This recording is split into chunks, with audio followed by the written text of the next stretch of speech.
இந்திய திரைப்படத்துறையில் ஒரு தவிர்க்க முடியாத ஆளுமை. அவர் தனது 65 ஆண்டுகால கலைப்பயணத்தில் பல்வேறு சாதனைகளையும் பங்களிப்புகளையும் செய்துள்ளார்.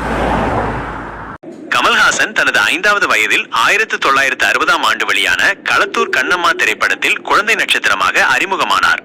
இந்த திரைப்படத்தில் அம்மாவும் நீயே அப்பாவும் நீயே என்ற பாடல் வழியாக அவர் ரசிகர்கள் மனதில் இடம் பிடித்தார்.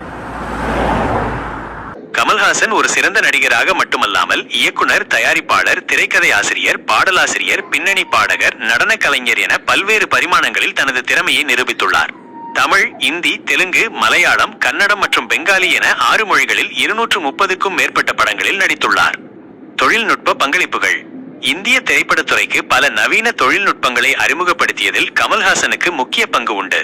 உதாரணமாக அன்பே சிவம் போன்ற படங்களில் அவர் பயன்படுத்திய சிறப்பு அம்சங்கள் மற்றும் தொழில்நுட்பங்கள் குறிப்பிடத்தக்கவை.